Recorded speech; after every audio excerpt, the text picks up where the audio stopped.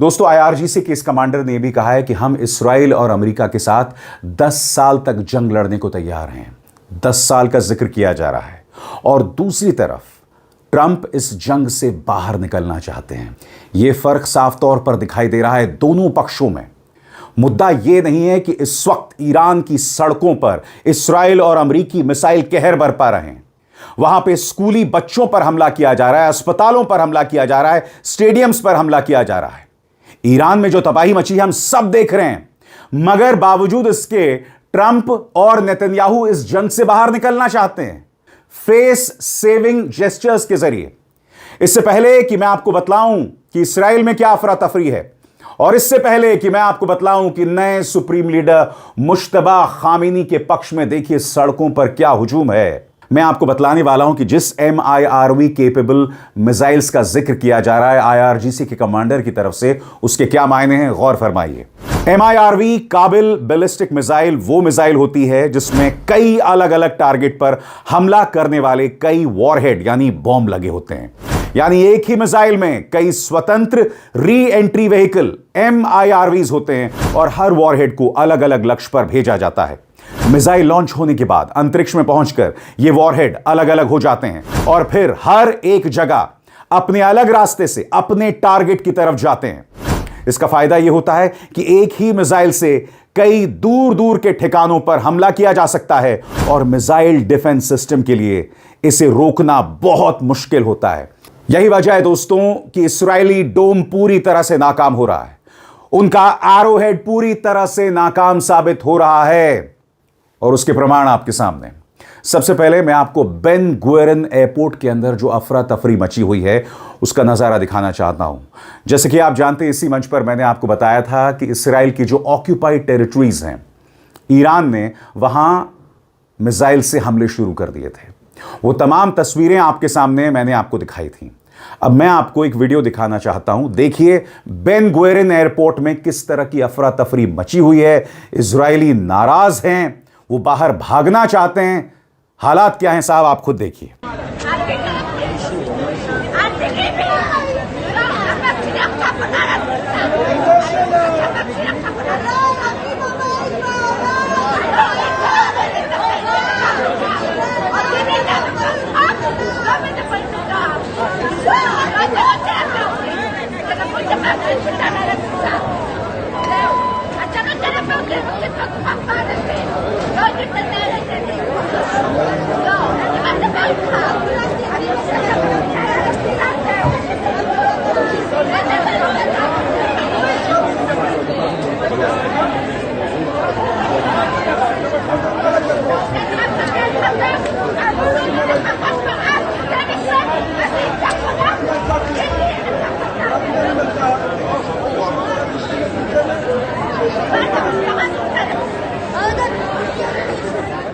और बात वहां नहीं रुकती। अब मैं आपको बीच का नजारा दिखाना चाहता हूं।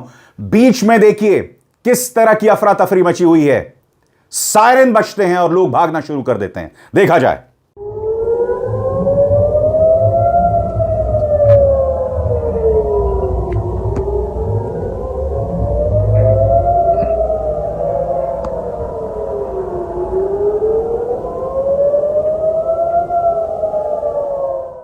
और दूसरी तरफ जिस ईरान के स्कूलों पर हमला हो रहा है, स्टेडियम्स पर हमला हो रहा है, अस्पतालों पर हमला हो रहा है, वहां की जनता सड़कों पर आ गई है।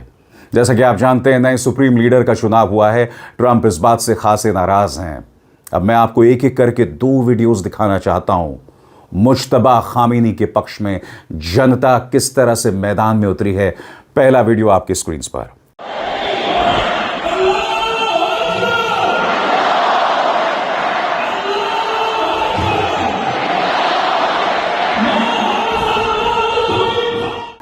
जनता धार्मिक नारे लगा रही है अपने नए सुप्रीम लीडर के पक्ष में।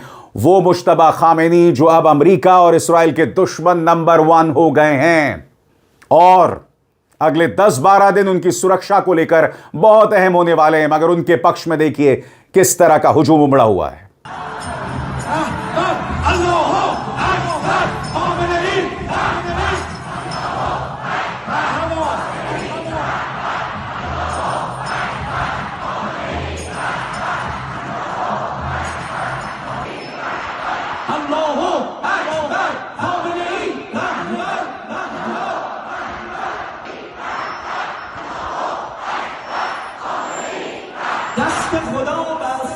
और आगे बढ़ने से पहले एक जरूरी संदेश। मेरे कार्यक्रमों के लिए आप नोटिफिकेशन का इंतजार मत कीजिए। मेरे चैनल में जाइए और खुद जाकर कार्यक्रम देखिए और रहिए अपडेटेड। और दूसरी तरफ अगर ईरान की बात करें दोस्तों, तो ऑपरेशन ट्रू प्रॉमिस के तहत वो लगातार मिसाइल्स लॉन्च कर रहा है। ये देखिए दोस्तों, जैसे कि नए सुप्रीम लीडर का चुनाव होता है, उसके बाद ईरान तुरंत ये मिसाइल लॉन्च करता है उनके सम्मान में। आपकी स्क्रीन पर वो लम्हा जब वो मिसाइल लॉन्च किया गया और IRGC उसके बारे में क्या कह रहा है, गौर फरमाइए। ऑपरेशन ट्रू प्रॉमिस की 31वीं लहर को ताकत के साथ अमेरिकी ज़ायनिस्ट ठिकानों के खिलाफ अंजाम दिया गया। इसमें सुपर हेवी मिसाइलों का इस्तेमाल किया गया। यह कार्रवाई ईरानी सशस्त्र बलों के supreme commander Ayatollah Sayyid Mojtaba Khamenei को समर्थित थी और इसे लब्बैक या खामेनी यानी हम आपकी सेवा में हाजिर हैं खामेनी कोड नाम के तहत लॉन्च किया गया। और बात वहां नहीं रुकती, हिजबुल्लाह ने भी लेबनान से अपनी कार्रवाई तेज कर दी। दोस्तों, आपकी स्क्रीन पर अल जजीरा की इस खबर पर गौर फरमाएं। यहां पर अल जजीरा कह रहा है, Israeli media reports rockets fired from Lebanon have fallen in several areas in central Israel. Al Jazeera's Noor Odeh reports from Ramallah, the occupied West Bank। यहां पर 2 मिनट की रिपोर्ट है अल जजीरा की, जिसमें इस बात का जिक्र किया जा रहा है कि सेंट्रल इजराइल पर हिजबुल्लाह हमला कर रहा है। आइए उसके 30 सेकंड देखते हैं। Breaking news now just coming out of Israel, where it's being reported that rockets have fallen in several areas in the center of the country. Let's go straight over to Noor Odeh. She joins us from Ramallah in the occupied West Bank. And Noor, what are we hearing about the impact of those fallen rockets? Well, we're not hearing, Sammy, because the military censor in Israel has not cleared information for publication yet. इंतजार कीजिए, कुछ ही लम्हों में मैं आपको बतलाने वाला हूं कि डोनाल्ड ट्रंप क्यों डरे हुए हैं, क्यों उनके सांसद अपने ही सहयोगियों को गाली दे रहे हैं, सऊदी अरब को गाली दे रहे हैं। आपके स्क्रीन पर ट्रंप के बेहद करीबी सांसद लिंडसे ग्रेहाम, जो अब सऊदी अरब पर प्रहार कर रहे हैं। और जहां तक ट्रंप की बात है, उनके बयान और उनके रक्षा मंत्री के बयान में जमीन आसमान का फर्क है। साफ हो चला है दोस्तों कि ट्रंप का अपना दिमाग नहीं चल रहा है, उन पर नेतन्याहू का असर बहुत हावी है और उन्हें बिल्कुल नहीं समझ आ रहा कि वो क्या करें। मगर ईरानियन स्ट्रैटेजी बहुत साफ है। ईरान जो करना चाह रहा है वो जमीन पर दिखाई दे रहा है। और अब मैं आपके सामने IRGC की रणनीति पेश करने वाला हूं। इसके एक एक शब्द पर गौर कीजिएगा, किस तरह से इस पूरी जंग में ईरान के बिछाए जाल में अमेरिका फंस गया है और अब वो वापस भी नहीं मुड़ सकता है। यही वजह है ट्रंप इस जंग को खत्म करना चाहते हैं और यह बात साबित हो जाएगी, प्रमाणित हो जाएगी जब आप मेरी अगली बात पर गौर करेंगे। गौर फरमाइए, IRGC के दिमाग में दरअसल चल क्या रहा है। अमेरिका और इस्राइल ने एक छोटी और निर्णायक जंग की योजना बनाई थी। उन्हें लगा था कि यह लड़ाई कुछ घंटों और ज्यादा से ज्यादा कुछ दिनों में खत्म हो जाएगी। उन्होंने USS जेराल्ड R फोर्ड जैसे करियर इलाके में तैनात किए क्योंकि उन्हें तेज जीत की उम्मीद थी। लेकिन हकीकत अलग निकली। अब कई हफ्तों की लड़ाई के बाद उनकी सेनाएं भारी लॉजिस्टिक दबाव में हैं। करियर पर तैनात क्रू थक चुके हैं। नाविकों को बदलने की जरूरत है, लेकिन मौजूदा हालात में संभव नहीं है। मेंटेनेंस का काम हर दिन बढ़ता जा रहा है। फारस की खाड़ी से गुजरने वाली सप्लाई लाइनें बेहद कमजोर हो गई हैं। लंबे ऑपरेशन के बाद इसे वे खुद स्लॉटर हाउस कह रहे हैं। दुनिया भर के दूर दराज बेस से मदद और सैनिक बुलाए जा रहे हैं, जिससे संसाधनों पर और दबाव बढ़ रहा है। जल्दी जीत की शुरुआती धारणा ने इन नतीजों को नजरअंदाज कर दिया था। और सबसे बड़ी बात दोस्तों, आर्थिक तौर पर जिस तरह का असर पड़ रहा है, तमाम सैनिकों को आपने बुला लिया, आपने दूर दराज के बेसिस से अपने करियर को बुला लिया, अपने जहाजों को बुला लिया। अब उन जहाजों को मरम्मत की जरूरत है और उस मरम्मत के चलते उन्हें वापस भेजना पड़ेगा। यानी कि आपने ईरान की घेरेबंदी में जितनी तैनाती की थी वो आपको वापस बुलाना पड़ेगा। और ट्रंप के बयानों से यह परिलक्षित हो रहा है, यह जाहिर हो रहा है। आगे गौर फरमाएं IRGC की रणनीति पर।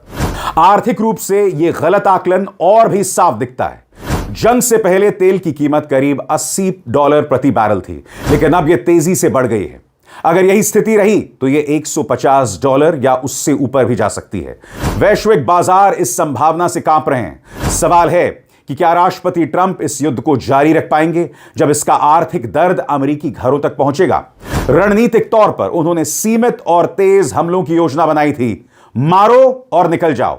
लेकिन दुश्मन के पानी में लंबी लड़ाई सब कुछ बदल देती है। लंबी सप्लाई चेन धीरे धीरे नुकसान को बढ़ाती है। ईरान ने धैर्य और व्यवस्थित तरीका अपनाया।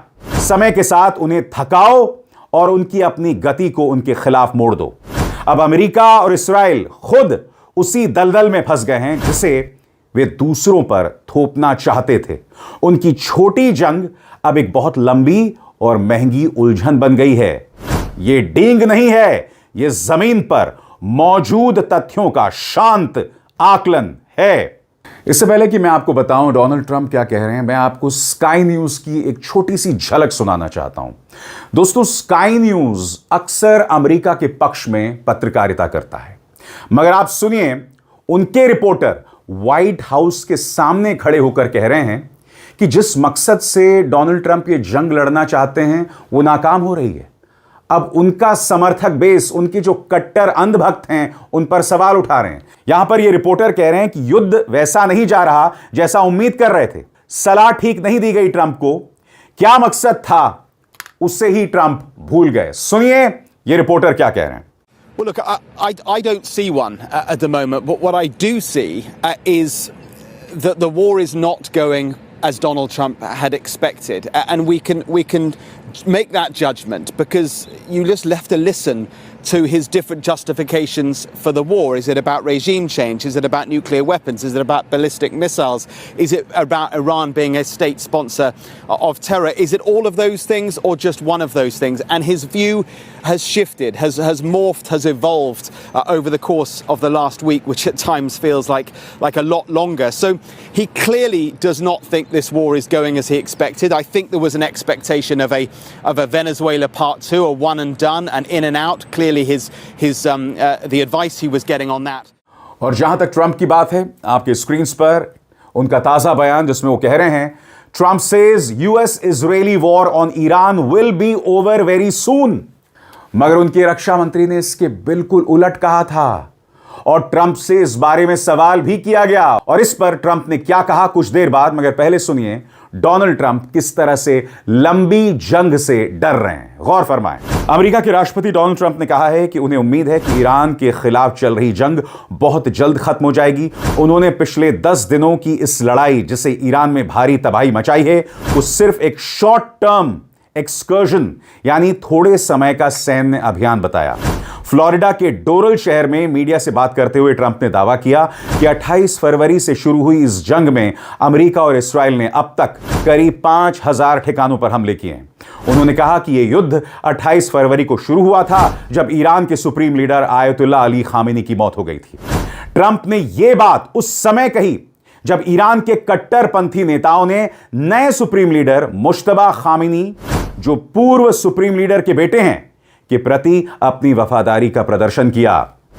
रविवार को उनकी नियुक्ति की पुष्टि हुई ठीक उसी समय जब अमेरिका और इस्राएल ईरान के परमाणु ठिकानों, नागरिक इलाकों और अहम इंफ्रास्ट्रक्चर जैसे तेल रिफाइनरी और पानी को मीठा बनाने वाले प्लांट पर हमला कर रहे थे। हालांकि ट्रंप ने संकेत दिया कि लड़ाई जल्द खत्म हो सकती है, लेकिन उन्होंने ईरान को बड़ी चेतावनी भी दी। उन्होंने कहा कि अगर ईरान हॉर्मूज खाड़ी में जहाजों की आवाजाही रोकता रहा तो अमेरिका उस पर और बड़ा हमला कर सकता है। आप भी जानते हैं दोस्तों, गीदड़ भपकियां क्या होती हैं, मगर जैसे मैंने बताया, उनके रक्षा मंत्री क्या कह रहे हैं, वो क्या कह रहे हैं, दोनों में जमीन आसमान का फर्क है। और पत्रकारों ने इस मुद्दे पर भी ट्रंप से सवाल किया था। सुनिए ट्रंप क्या कह रहे हैं। Mr. President, you've said the war is, quote, very complete, but your defense secretary says this is just the beginning. So which is it, and how long should Americans be prepared Well, I think for you could this war say to it last both. for? It's the beginning. It's the beginning of building a new country, but they have no Navy, they have no Air Force, they have no anti-aircraft equipment. It's all been blown up. They have no radar, they have no telecommunications, and they have no leadership. It's all gone.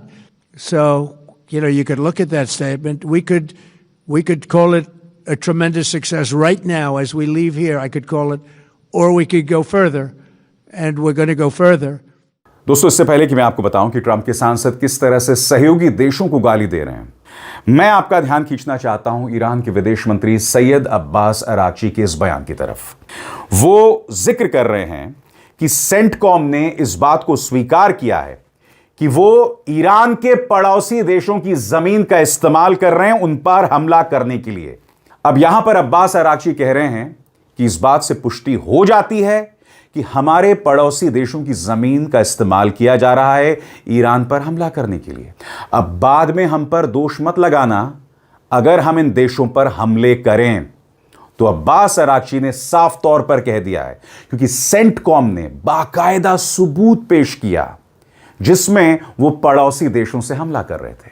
वो पड़ोसी देश जिन्हें America अब गाली भी दे रहा है। Lindsey Graham क्या कह रहे हैं, गौर फरमाएं साहब। रियाद में अमेरिकी दूतावास को खाली कराया जा रहा है क्योंकि ईरान लगातार सऊदी अरब पर हमले कर रहा है। मेरी समझ यह है कि सऊदी अरब अपनी ताकतवर सेना का इस्तेमाल करने से इनकार कर रहा है, जबकि मकसद उस ईरानी शासन को खत्म करना है जिसे वो बर्बर और आतंक फैलाने वाला बताता है, जिसने इलाके को अस्थिर किया और 7 अमेरिकियों की जान ली। सवाल यह है, अमेरिका किसी ऐसे देश के साथ रक्षा समझौता क्यों करे जो आपसी हित की इस लड़ाई में शामिल होने को तैयार ही नहीं है? अमेरिकी मर रहे हैं और अमेरिका अरबों डॉलर खर्च रहा है ताकि उस ईरानी शासन को हटाया जा सके जो पूरे इलाके के लिए खतरा है। दूसरी तरफ सऊदी अरब सिर्फ बयान दे रहा है और पीछे से कुछ सीमित मदद कर रहा है, लेकिन सीधे सैन्य कार्रवाई में शामिल होने से बच रहा है। यानी कि अब जो मोर्चा है उसी में लड़ाई शुरू हो गई है। याद कीजिएगा, डोनाल्ड ट्रंप इसराइल से भी नाराज थे। क्यों? क्योंकि इसराइल ईरान के तेल ठिकानों पर हमला कर रहा था और इसी मंच पर मैंने वो कयामती नजारे, वो प्रलयंकारी नजारे आपको दिखाए थे। जी हां, इस तरह से ईरान के खिलाफ मोर्चा बड़ा है, सुपर पावर्स हैं, परमाणु शक्ति संपन्न राष्ट्र हैं, मगर वो आपस में लड़ रहे हैं। ट्रंप के अंदर विरोधाभास साफ तौर पर दिखाई दे रहे हैं। इस मंच पर मैंने आपको बार बार कहा कि ईरान में ज्यादा लोग मारे जा रहे हैं। और क्यों? क्योंकि एक हमला होता है, रिहायशी इलाकों पर हमला होता है, वहां पर बेकसूरों पर हमले हो रहे हैं। एक हमले में 40 लोग मारे जाते हैं, 150 छोटी छोटी बच्चियां मारी जाती हैं। ईरान को यकीनन जबरदस्त नुकसान हो रहा है जानमाल के जरिए, मगर बावजूद इसके वो पीछे नहीं हट रहा है। उसके नेता कह रहे हैं कि हम 10 सालों की जंग के लिए तैयार हैं। सबसे बड़ी बात, CNN को दिए गए इस इंटरव्यू में ईरान के एक बड़े नेता ने कहा कि समझौते का कोई सवाल ही नहीं पैदा होता, झुकने का कोई सवाल ही नहीं पैदा होता। अब आप मुझे बताइए दोस्तों, एक तरफ ट्रंप कह रहे हैं कि जंग जल्द खत्म हो जाएगी, उन पर दबाव है। ट्रंप साफ तौर पर एक आर्थिक नुकसान देख रहे हैं, दुनिया भर को इसका नुकसान हो रहा है। और दूसरी तरफ ईरान कह रहा है कि हम नहीं झुकेंगे। ईरान यह भी कह रहा है कि हम 10 साल के लिए इस जंग को जारी रखने को तैयार हैं। अब आप मुझे बताइए, आप